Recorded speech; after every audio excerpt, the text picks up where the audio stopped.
Staycation dan healing mungkin bisa bantu untuk lepas stres. Gimana dengan depresi? Depresi merupakan kondisi yang berbeda dengan stres. Kalau kita merasakan stres, mungkin kita bisa keluar dari kondisi itu dengan relatif mudah. Sedangkan apabila kita depresi, akan lebih sulit untuk kita keluar dari kondisi tersebut. Depresi seperti akumulasi stres yang banyak dan masif lalu masuk ke dalam jiwa kita serta ditambah dengan beberapa faktor seperti tekanan fisik atau mungkin cara berpikir yang salah. Mungkin kalau dibuat simpel, untuk penanganan stres kita bisa melakukan banyak hal dengan mudah seperti berlibur, bertemu teman, menonton konser, atau melakukan hal-hal yang menyenangkan. Dengan begitu, biasanya orang akan sedikit terlepas dari stres. Hal ini berbeda kasusnya bila dibandingkan dengan depresi.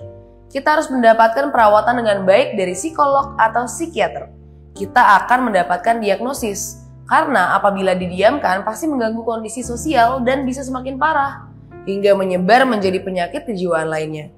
Penanganan depresi ini sendiri tidak hanya bisa dilakukan dengan berlibur. Depresi harus memiliki perubahan yang besar termasuk dari kondisi fisik dan juga cara berpikir. Terkadang nih, untuk merubah kondisi fisik agar lebih rileks, psikiater memberikan obat antidepresan. Obat ini mempengaruhi cara kerja syaraf sehingga sebelum dilakukan penataan ulang dalam pemikiran, kita bisa merasa lebih tenang dan juga rileks. Dalam kejadian di perkotaan, depresi banyak terjadi akibat seseorang merasa mentok dengan rutinitas yang dipaksakan.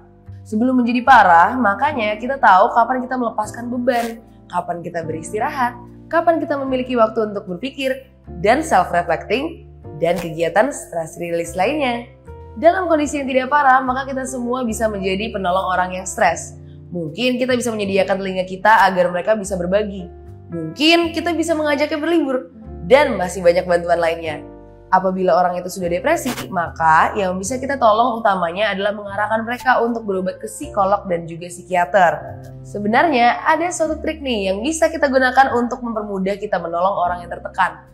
Apabila kita mendengarkan keluh kesah mereka, sebaiknya kita menggunakan empati. Kita berusaha mencari tahu apa yang mereka rasakan dan bisa mengikuti jalan pikiran mereka untuk memberikan solusi. Tetapi jangan sampai kita menjadi simpati di mana kita malah memasukkan perkataan mereka ke dalam diri kita dan merasakannya hingga kita pun jadi ikut kepikiran dan tertekan. Ada sebuah kalimat yang pernah dikatakan oleh Sarito Wirawan, mantan dekan psikologi UI. Ketika kita selesai mendengarkan orang berkeluh kesah dan memberikan masukan sesuai dengan kemampuan kita, sesudah itu ya sudah.